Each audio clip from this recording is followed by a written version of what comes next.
Good morning all students.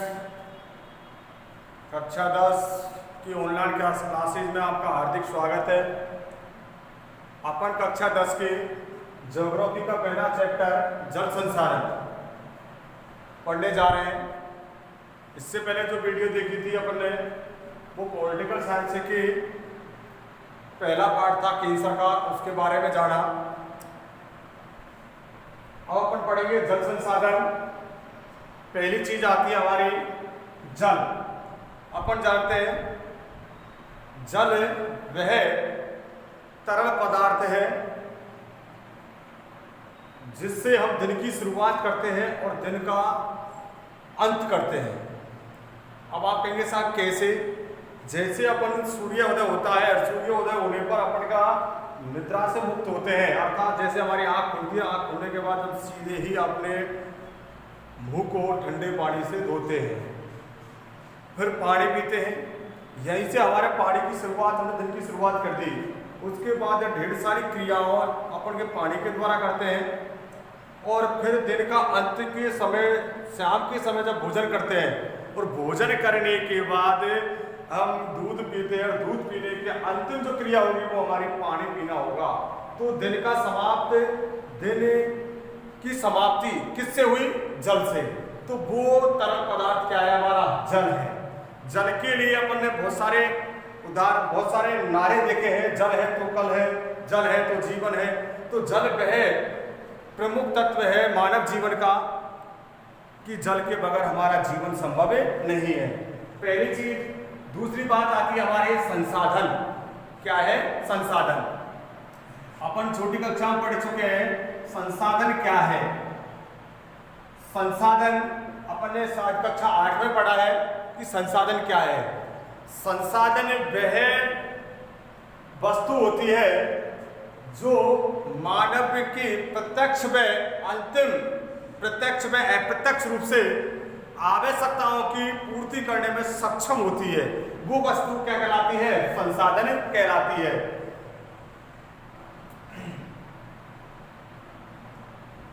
वह वस्तु जो प्रत्यक्ष एवं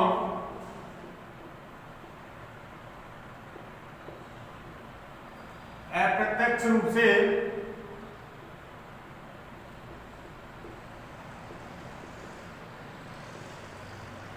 मानव की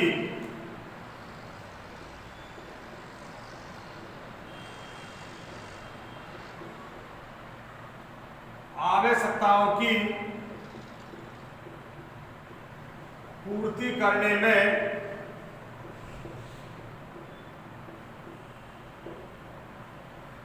सक्षम होती है।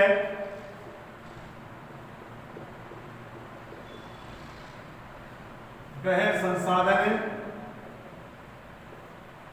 कहलाती है। समझ के भैया? अर्थात प्रत्यक्ष रूप से जो हमें दिखाई दे रहा है, हमें पता है कि हम जल का उपयोग सुबह पीने में कर रहे हैं, भोजन में कर रहे हैं, नहाने में कर रहे हैं, कपड़े धोने में कर रहे हैं, भवन का निर्माण कर रहे हैं तो उसमें जल का उपयोग कर रहे हैं। सारी क्रिया, बहुत सारे उद्योग हैं और आपको पता है कि उद्योगों का विकास कहाँ हुआ? नदी किनारे। कारण के उद्योगों के लिए बड़े स्तर पर जल की आवश्यकता होती है। तो जल के बगैर उद्योग विकसित नहीं होंगे। तो यहाँ प्रत्यक्ष रूप से देखा है और अप्रत्यक्ष रूप से आप लोगों को पता है कि जितनी भी हमारे जैव जगत है, जैव जगत के अंतर्गत जो आ रहा है वनस्पति जगत, वनस्पति जगत के अंतर्गत छोटी सी घास से लेकर के बड़ा से बड़ा जो पेड़ होता है उसके लिए किसका हो सकता है? जल के।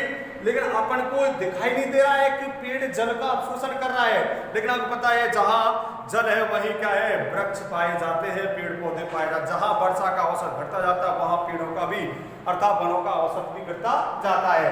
अपन उदाहरण देखते हैं हमारा राजस्थान का पश्चिम भाग, जहां वर्षा का औसत 5 सेंटीमीटर से कम है, जो अरावली पर्वत के पश्चिम में। तो पश्चिम में होने के कारण वर्षा का औसत कम है और औसत कम होने के साथ साथ वहां वन भी कैसे पाए जाते हैं? शुष्क एवं कटीले वन पाए जाते हैं। तो प्रत्यक्ष रूप से, अप्रत्यक्ष रूप से हमें क्या दिखा है कि पौधों के लिए जल की आवश्यकता होती है। तो जल एक क्या बन गया? संसाधन। क्या बन गया? ये संसाधन। अब अपन जानते हैं संसाधन दो प्रकार के होते हैं।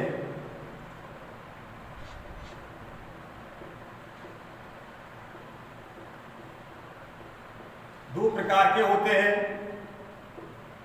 ये चीज अपन क्यों जान रहे हैं? क्योंकि जल संसाधन, हमने जल को समझ लिया, संसाधन नहीं समझे तो कैसे काम चलेगा। संसाधन दो प्रकार के होते हैं। पहला होता है प्राकृतिक संसाधन। क्या है भैया? और दूसरा होता है मानवीय संसाधन।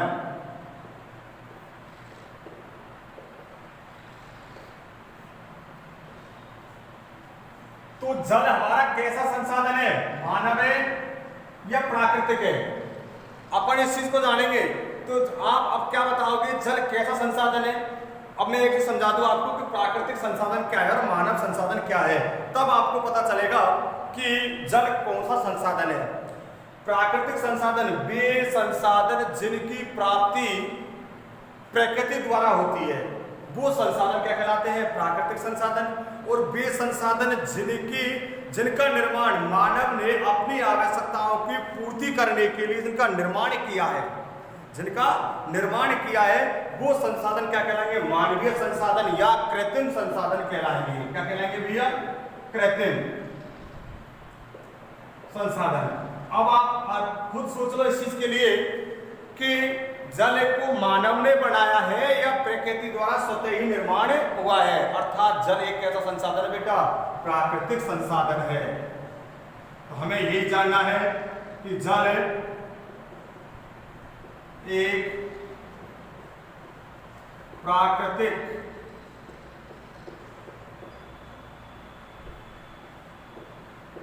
संसाधन है, अर्थात जल की प्राप्ति हमें प्रकृति द्वारा होती है।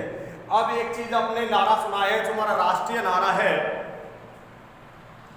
बिजली बचाओ, पानी बचाओ, पेड़ लगाओ और सबको पढ़ाओ।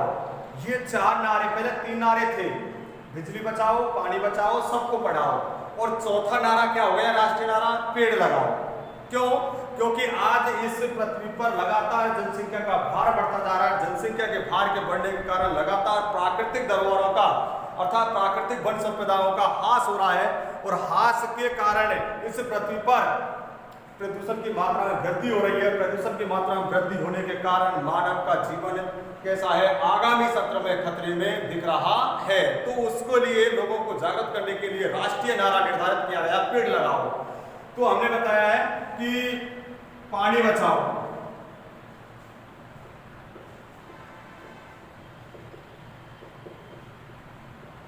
पानी बचाओ एक नारा देखा है अपन ने, लेकिन अपन ने ये सुना है कि पृथ्वी की, हमने जो पहले पढ़ा था, छठी सातवीं पढ़ा था जलमंडल, और जलमंडल के अंतर्गत पढ़ा है कि पृथ्वी की लगभग 3/4 भाग पर, पृथ्वी के लगभग 3/4 भाग पर जल पाया जाता है।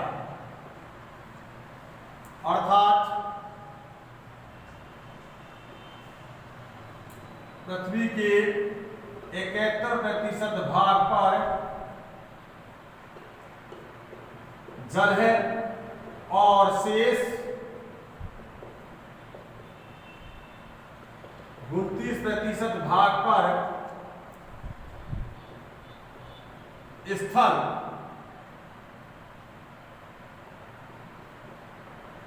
पाया जाता है। तो स्थल तो मात्र 29 है, और जल हमारा कितना है? 71% है। कितना भैया? 71%। और फिर भी पानी बचाओ। क्यों? क्योंकि भैया जो हमारा कुल 71% जो भाग है जल है, इस 71% कुल जल का 97% भाग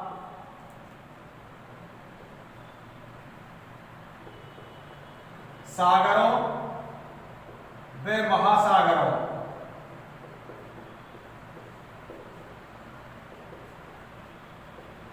में खारे पानी के रूप में, खारे पानी या लवणीय जल के रूप में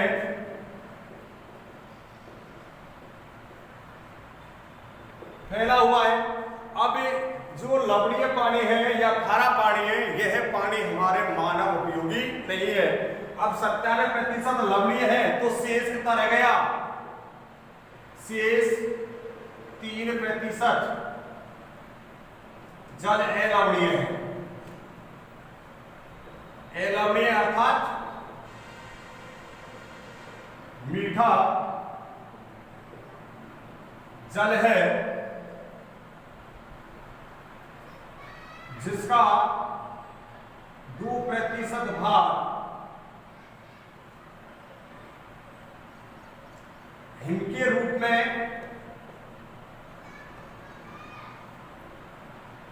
जमा हुआ है और शेष 1% भाग भौम जल के रूप में स्थित है। 2% भाग किसके रूप में है? हिम के रूप में। हिम यानी होता है बर्फ। और आपको पता है कि पृथ्वी 2 ध्रुवों पर टिकी है और दोनों ध्रुवों पर क्या है भैया? बर्फ जमी हुई है। क्या जमी हुई है? बर्फ जमी हुई है। और वो बर्फ कैसा पानी है? वो मीठा पानी है। कैसा पानी है? मीठा पानी, अर्थात अलवणीय। और शेष जो 1% पानी है वो भौम जल के रूप में अर्थात भूमि के तल के अंतर्गत पाया जाता है। इस 1% जल से मानव कितनी आवश्यकताएं पूरी कर रहे हैं? अब आप अनुमान लगा सकते हैं कि 1% जल जो है, जो भूमि के अंदर पाया जाता है, जिसको लगातार मानव दोहन कर रहा है। क्या कर रहा है? दोहन यानी उसका उपयोग कर रहा है। उपयोग करने के लिए उपयोग कई रूपों में कर रहा है। वो सिंचाई के रूप में भी, खेतों में कौन सा पानी करते हैं? मीठे पानी सिंचाई। जबकि अब स्थिति विपरीत हो चुकी है, क्योंकि अब जल का स्तर घट चुका है। लगातार जल का स्तर नीचे गिरता जा रहा है। क्यों?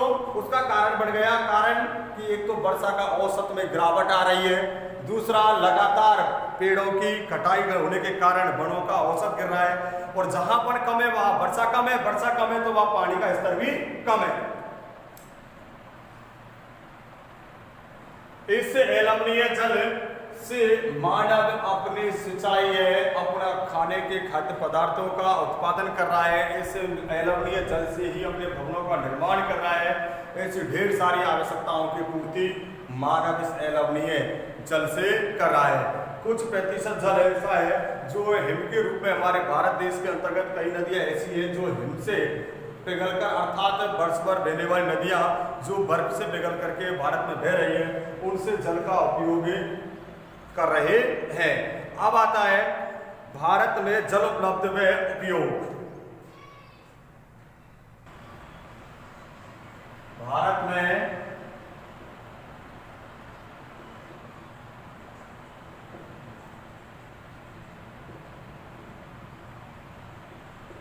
जल उपलब्धता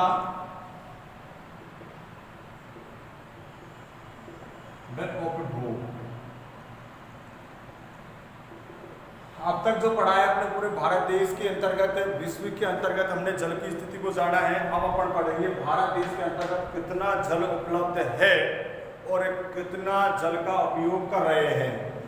अपन ये भी जानेंगे कि पहले भारत में कितना जल का उपयोग होता था, किस तरीके से जल का उपभोग लगातार बढ़ता जा रहा है, उसका कारण क्या है? उसका कारण है बढ़ती हुई जनसंख्या। भारत में जितनी भी समस्या है उनमें बहुत सी समस्याओं का एक मुख्य कारण जो रहा है वो है बढ़ती हुई जनसंख्या। क्योंकि जैसे जैसे मानव की जनसंख्या बढ़ती जाएगी वैसे वैसे उनकी आवश्यकताएं बढ़ती जाएंगी और आवश्यकता बढ़ने के साथ साथ उनको प्राप्ति के लिए इन प्राकृतिक संसाधन, जल है, वन है, पहाड़ है, इनका क्या किया जाएगा? उपयोग में लिया जाएगा। तो भारत के अंतर्गत जल का उपयोग कितना है इस चीज को अपन जानेंगे। भारत में कुल उपयोग योग्य जल की, भारत में कुल उपयोग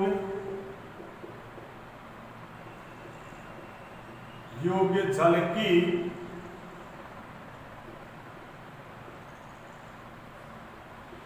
उपलब्धता 1869 बिलियन क्यूबिक मीटर है। 1869 बिलियन क्यूबिक मीटर है। अब आप कहेंगे साहब ये बिलियन क्यूबिक मीटर क्या है? ये जल को बड़े स्तर में माप की इकाई है, जल को माप रहे हैं, जल को मापा है, ये जल की मापक इकाई है। इसमें से केवल 1123 बिलियन क्यूबिक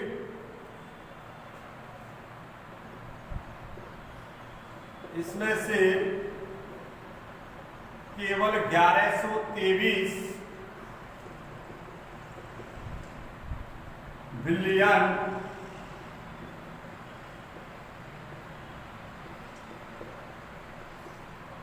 क्यूबिक जल ही उपयोग में लिया जाता है। क्यूबिक मीटर जल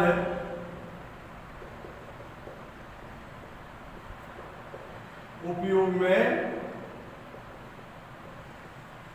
लिया जाता है।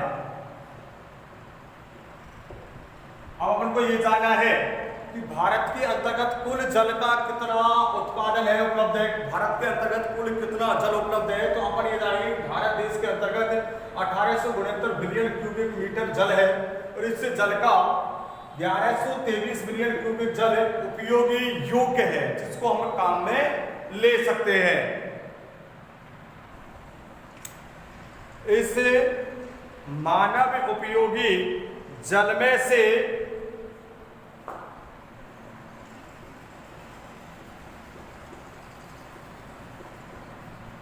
उपयोगी जल में से 690 बिलियन क्यूबिक मीटर जल सतही अर्थात भूमजल के रूप में पाया जाता है।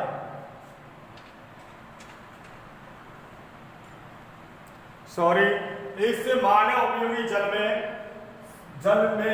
690 बिलियन क्यूबिक मीटर जल सतही जल के रूप में,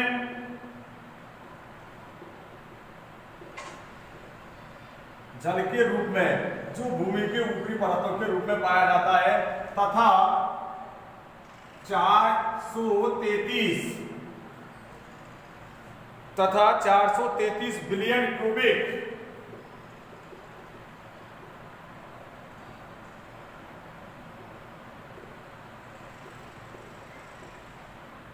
मीटर जल भौमजल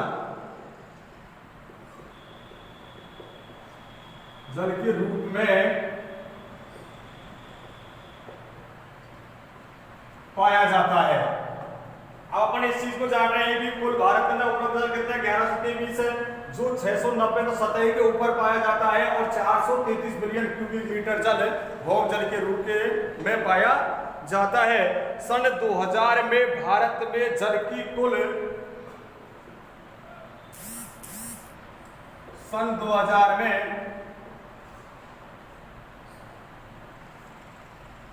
भारत में जल की कुल आवश्यकता सन 2000 में भारत में कुल जल की आवश्यकता 634 बिलियन क्यूबिक मीटर जल थी। 634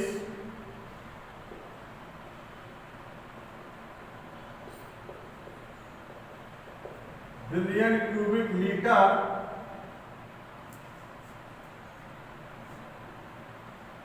थी, जो सन 2025 में बढ़कर के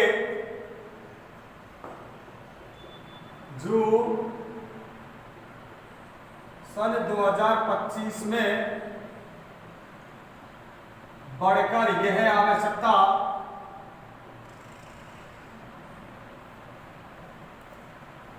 1023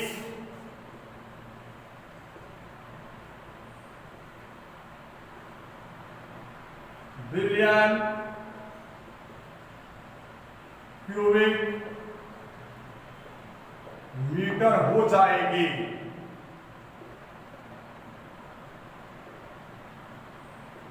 अब क्यों हो जाएगी, इसका क्या कारण है? इसका कारण है कि 2000 में भारत की जनसंख्या कितनी थी? कम थी। तो उसका जल का उपयोग कैसा हो रहा है? कम। कितना हो रहा है? 634 मिलियन लीटर। और यह आवश्यकता 2025 में 25 वर्ष बाद भारत की जनसंख्या में और वृद्धि, क्योंकि 2000 के बाद 2001 में आंकड़ा आएगा नया, 2021 में नया आंकड़ा आएगा। 2 बार जनगणना होने के कारण अर्थात 2 दशक, 2.5 दशक के बाद यह आवश्यकता बढ़कर कितनी हो जाएगी? 1023 बिलियन क्यूबिक मीटर हो जाएगी।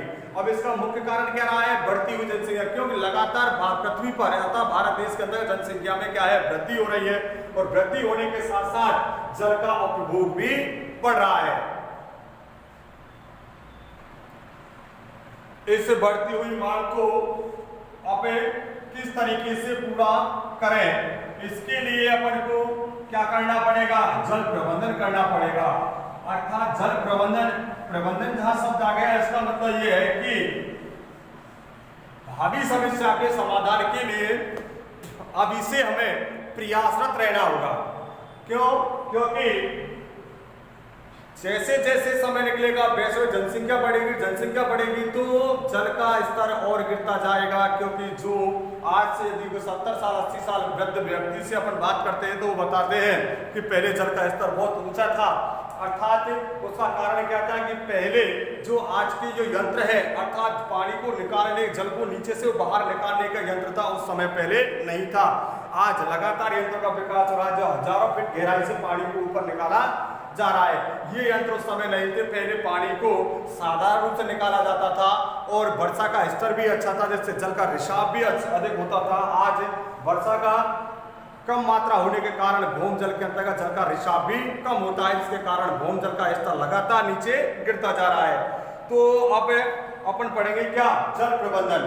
कि जल प्रबंधन क्या होता है? जल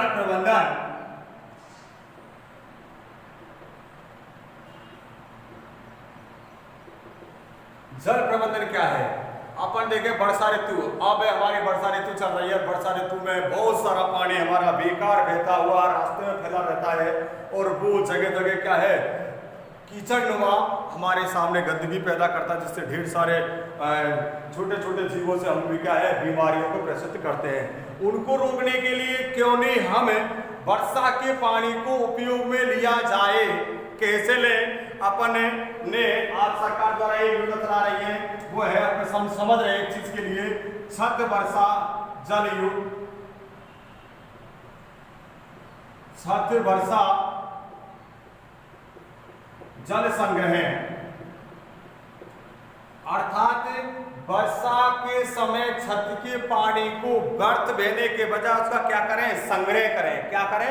संग्रह करें। संग्रह करने के लिए सरकार ने अपने लोगों को प्रेरणादायी बनाने के लिए सरकारी जितने विभाग है वहां वर्षा के पानी को एक भूमिगत टैंक बना करके इकट्ठा कर रहे हैं, और उस भूमिगत टैंक में वर्षा के पानी को एकत्रित करके और उस भवन के अंतर्गत लगे गए पेड़ पौधों में क्या कर रहे हैं? सिंचाई कर रहे हैं, जिससे पानी का क्या है?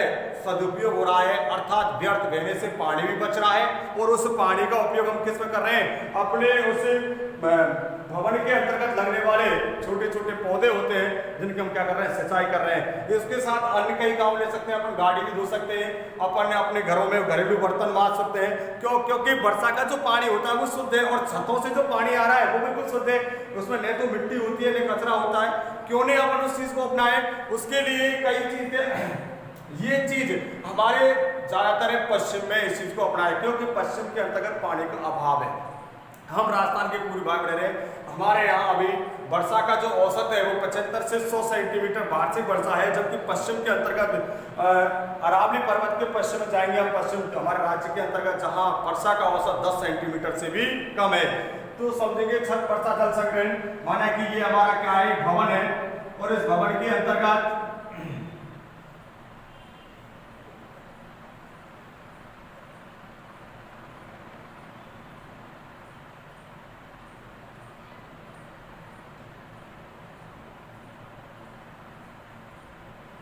ये हमारा एक भवन है। इस भवन पर यहाँ ऊपर से क्या कर रही है, ये बूंदें गिर रही है, वर्षा हो रही है।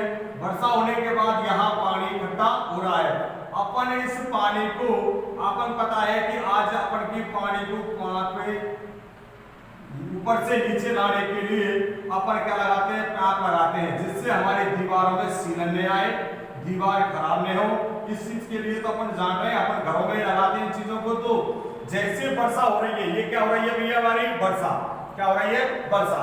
वर्षा होने के बाद यहाँ ये क्या हो गया, जल इकट्ठा हो गया। क्या हो गया, जल इकट्ठा हो गया।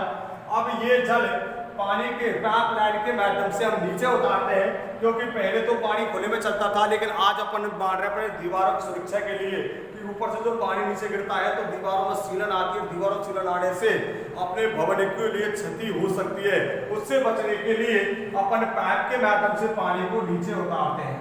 नीचे उतारने के बाद अपन क्यों नहीं इन पानी के पाइपों को एक साथ जोड़ें, और एक साथ जोड़ने के लिए तरीका सीधा है, अपन इस तरीके से इसको मोड़ करके इस पाइप में इसको बंद दे सकते हैं।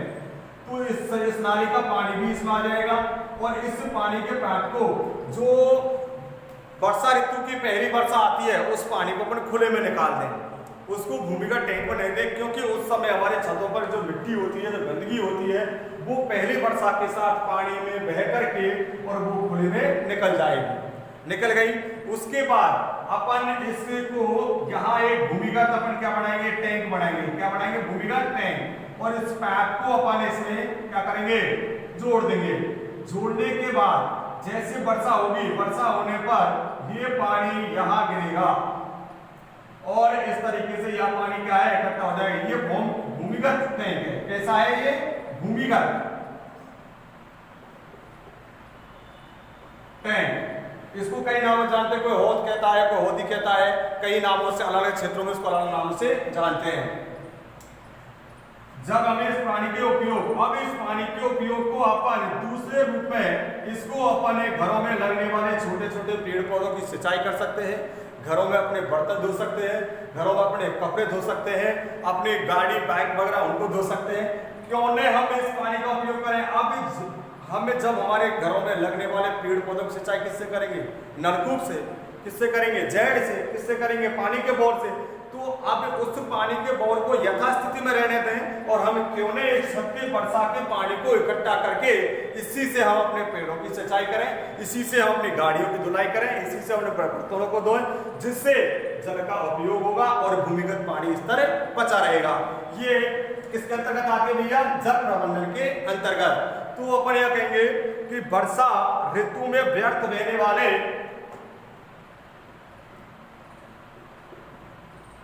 वर्षा ऋतु में व्यर्थ बहने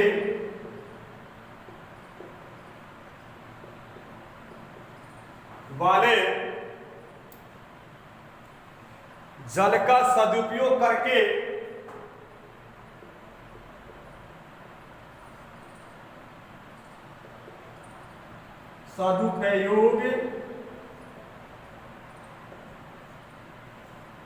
करके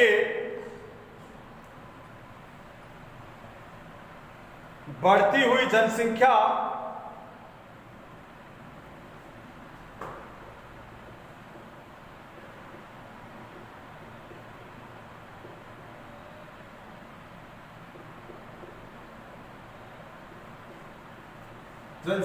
की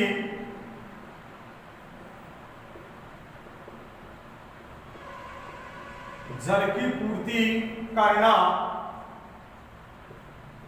ही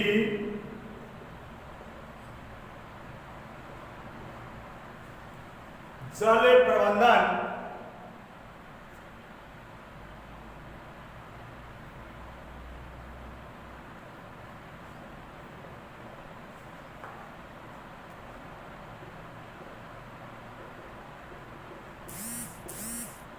कहलाता है।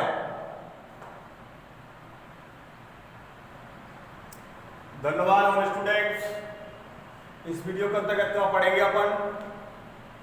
वीडियो को देखें, चैनल को सब्सक्राइब करें, शेयर करें, लाइक करें, यदि वीडियो को देखते वक्त यदि अपन को कुछ ऐसी चीज दिख रही है कि हो सकता है मुझसे कुछ चीज रह गई हो या आपकी कोई चीज समझ में नहीं आ रही हो, तो आप मुझे मेरे व्हाट्सएप नंबर पर व्यक्तिगत रूप से फोन करके पूछ सकते हैं। धन्यवाद।